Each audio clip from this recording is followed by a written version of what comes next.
नमस्कार साथियों, स्वागत है आप सभी का रेलवे अपडेट यूट्यूब चैनल पर। साथियों, आज का ये वीडियो सभी रेल कर्मचारी और सभी केंद्रीय कर्मचारी या राज्य कर्मचारी जो एनपीएस यूपीएस से गवर्नड हैं उनके लिए बहुत महत्वपूर्ण होने वाला है। आज का ये वीडियो आपका और आपके परिवार का भविष्य तय करने वाला वीडियो होने वाला है, तो वीडियो को अंत तक जरूर देखें, क्योंकि इस वीडियो में आपके परिवार के आपके रिटायरमेंट के बाद कैसे संचालन किया जाएगा उस मुद्दे पर हम बात करने वाले हैं। साथियों, एक ऐसा मुद्दा जो कर्मचारी सर्दी हो, गर्मी हो, कैसा भी मौसम हो, बारिश हो, हर मौसम में रेल सेवा और देश सेवा के लिए बॉर्डर पर तैनात रहते हैं, रेलवे के ट्रैक्स पर रहते हैं, उन कर्मचारियों की 60 साल की उम्र के बाद बुढ़ापा को एक सामाजिक सुरक्षा देने के लिए एक सामाजिक पेंशन स्कीम, जिसे हम पुरानी पेंशन स्कीम कहते हैं, वो उसके लिए कर्मचारी बार बार लड़ाई लड़ रहा है। जैसा कि आप सभी को पता है, 2004 के बाद जितने भी कर्मचारी केंद्र या राज्य सरकार के अधीन गवर्नमेंट जॉब पाते हैं, उन सभी कर्मचारियों को एनपीएस के तहत रिक्रूट किया जाता है। लेकिन 2025 में एनपीएस में बार बार संशोधन के बाद जब सरकार को लगा कि एनपीएस में कुछ खामियां हैं, तो 2025 में एक यूनिफाइड पेंशन स्कीम सरकार लेकर आई। लेकिन यूनिफाइड पेंशन स्कीम को साल भर भी नहीं हुआ कि इसमें भी संशोधन करने की आवश्यकता सरकार को पड़ी। सरकार को कहना पड़ा कि यदि आप यूपीएस से सहमत नहीं हैं तो रिटायरमेंट के टाइम आप वापस एनपीएस में जा सकते हैं। साथियों, जब बार बार एनपीएस में बदलाव करना पड़ रहा है, यूपीएस में बदलाव पड़ रहा है और सभी कर्मचारियों की मांग है कि ओपीएस लागू किया जाए, तो सरकार ओपीएस लागू क्यों नहीं कर रही? इसी मुद्दे पर आज हम श्रमिक संगठनों और सभी सरकार तंत्र से हम ये बात करना चाहते हैं कि आखिर ओपीएस क्यों लागू नहीं हो रही। तो आप सभी से निवेदन है कि इस वीडियो को सभी कर्मचारियों के पास, जितने भी आपके साथी कर्मचारी हैं उनके पास शेयर करें, आपके जो व्हाट्सएप ग्रुप्स हैं उनमें शेयर करें, और ज़्यादा से ज़्यादा वीडियो शेयर होगी, ज़्यादा से ज़्यादा कमेंट करें कि ओपीएस को लागू करें। शुरू करते हैं साथियों अपनी वीडियो। जैसा कि मैंने आपको बताया, एनपीएस और यूपीएस में बार बार संशोधन से अच्छा है कि ओपीएस ही लागू कर दो, क्योंकि ये कर्मचारियों के भविष्य का सवाल है। अब कर्मचारी जो है वो एनपीएस में भर्ती हुआ, कर्मचारी एक सवाल सरकार से पूछता है कि भाई आप 2004 में एनपीएस लेके आए, एनपीएस में बदलाव की मांग संगठनों ने की, कर्मचारियों ने की, सभी श्रमिक संगठनों ने भी मांगी की, और इसका दबाव सरकार पर आया और सरकार 2025 में यूपीएस लाया। लेकिन यूपीएस में भी नया विकल्प आ गया, नया नियम आ गया कि आप रिटायरमेंट के समय वापस इसको चेंज कर सकते हो। तो आखिर इसका स्थायी समाधान कब होगा? इसका स्थायी समाधान क्या ये नहीं हो सकता कि सभी कर्मचारियों को पुरानी पेंशन स्कीम दे दी जाए? तो ये बात कर्मचारी पूछ रहा है कि एनपीएस जो है, नई पेंशन व्यवस्था जो डिफाइंड कंट्रीब्यूशन के ऊपर आधारित है, इस व्यवस्था में कर्मचारी और सरकार का योगदान होता है। जैसा कि आप सभी को पता है, कर्मचारी 10% योगदान करता है और सरकार 14% योगदान करती है, और इससे रिटायरमेंट का कोर्स आपका टायर 1 में इन्वेस्ट होता है। और पेंशन की राशि को लेकर कर्मचारियों में इसको लेकर चिंता ये होती है कि ये शेयर मार्केट पर आधारित होता है। हो सकता है कि किसी महीने शेयर मार्केट ज़्यादा हो जाए तो आपकी पेंशन ज़्यादा आ जाए, शेयर मार्केट कम हो जाए तो पेंशन कम हो जाए। इससे आपका रिटायरमेंट के बाद की आय जो है वो कितनी सुरक्षित होगी, ये सवाल कर्मचारियों के मन में रहता है। इसके बाद 1 अप्रैल 2025 को रेल मंत्री अश्विनी वैष्णव ने घोषणा की थी कि यूपीएस यूनिफाइड पेंशन स्कीम हम लेकर आ रहे हैं, जिसमें हम अश्योर्ड पे आउट और फैमिली पे आउट का ऑप्शन देंगे, जिसमें मिनिमम अश्योर्ड पे आउट यानी कि 10,000 रुपये मिनिमम अश्योर्ड पे आउट भी हम रखेंगे। और बाद में इन्होंने इसमें संशोधन किया कि कुछ परिस्थितियों में आप एनपीएस में भी स्विच करने का प्रावधान है।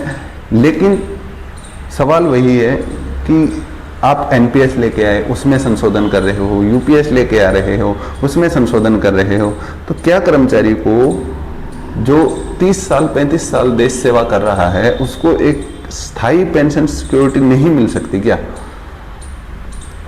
कर्मचारी कुछ नहीं चाहता, कर्मचारी चाहता है कि उसकी पेंशन में स्थिरता हो, निश्चितता हो, उसको एक सम्मानजनक पेंशन मिल जाए। हर साल एक नई व्यवस्था कर्मचारी नहीं लेना चाहता। कर्मचारी केवल यही चाहता है कि उसको एक निश्चित पेंशन मिल जाए, उसको एक सामाजिक जीवन यापन करने के लिए जो निश्चित पेंशन की आवश्यकता है वो पेंशन उसको मिल जाए। अब बात करते हैं पुरानी पेंशन व्यवस्था, जिसे डिफाइंड बेनिफिट पेंशन के नाम से भी जाना जाता है।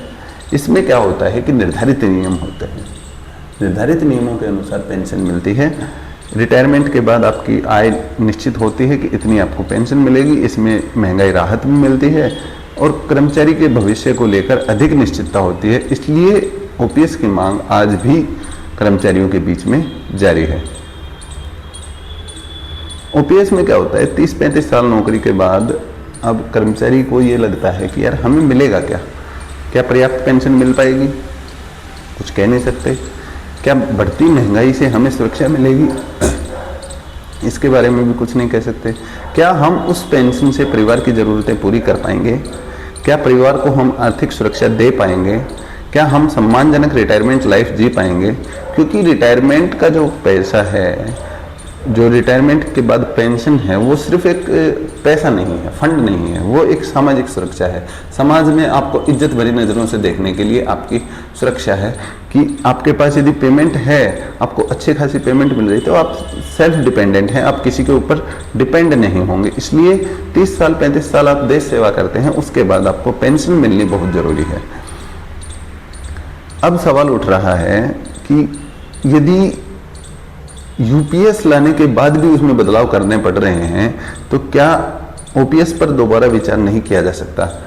यह एक स्थायी भी स्कीम है, स्पष्ट है, भरोसेमंद है और सभी कर्मचारी ओपीएस को चाहते हैं, इस पेंशन सिस्टम को चाहते हैं। लेकिन सरकार क्या कहती है? सरकार जो है वो वर्तमान में यूपीएस को बदलने या समाप्त करने के विचाराधीन नहीं है, इनके पास कोई प्रस्ताव। लेकिन कर्मचारियों की जो ओपीएस की मांग है वो जारी है। अब सरकार और कर्मचारी संगठन आपस में बातचीत करें और समाधान ही इसी तरीके से निकल सकता है कि आपस में बातचीत करके एक सहमति बनाई जाए कि आप यहाँ ऐसा कीजिए ताकि सभी कर्मचारियों को पेंशन मिल सके। अब कुछ सवाल संगठनों से भी हैं कि क्या ओपीएस के लिए आप सरकार से लगातार बातचीत कर रहे हैं? यदि हाँ, तो क्या आपने कोई ठोस प्रस्ताव अभी तक संगठनों ने दिया है? क्या आर्थिक मॉडल पर कोई चर्चा हुई है?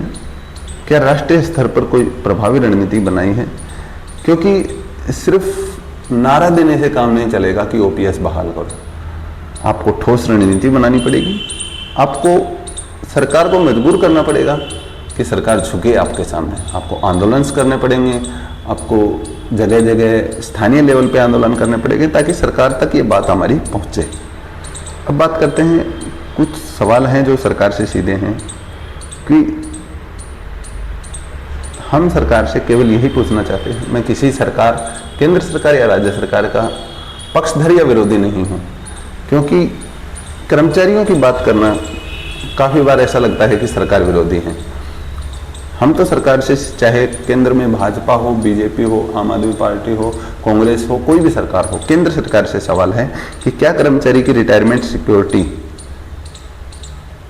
आप सुनिश्चित नहीं कर सकते? क्या पेंशन इन्फ्लेशन प्रूफ हो सकती है? क्या कर्मचारी को निश्चित और सम्मानजनक पेंशन मिल सकती है? एनपीएस और यूपीएस के दीर्घकालीन प्रभावों की समीक्षा क्या आपने कभी की है? क्या ओपीएस बहाली पर फिर से सरकार विचार करेगी? ये कुछ सवाल हैं जो सीधे सरकार से हैं। अब हम आपको बताते हैं कि एनपीएस, यूपीएस और ओपीएस में साधारणतः छोटा सा अंतर। एनपीएस जो है वो कंट्रीब्यूशन बेस पे है, जिसको आपको बाजार में इन्वेस्ट आपका कोट्स कर दिया जाता है। यूपीएस में अश्योर्ड पे आउट वाला एनपीएस विकल्प है एक तरीके से।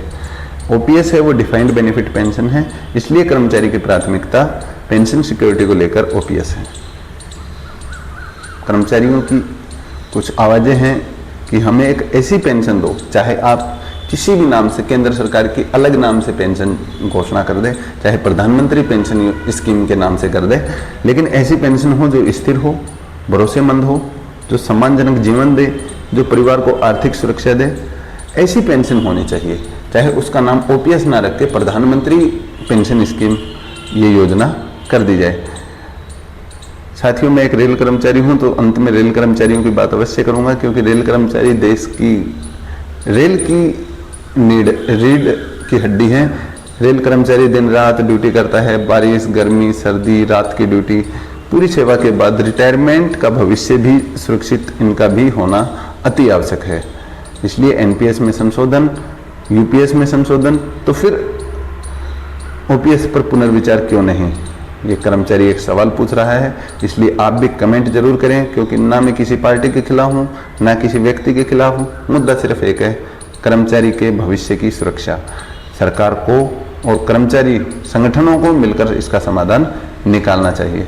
बार बार बदलाव से बेहतर है एक स्थायी और भरोसेमंद व्यवस्था, जिसे ओपीएस कहते हैं, उसको लागू करो और कर्मचारियों के भविष्य को सुरक्षित करो।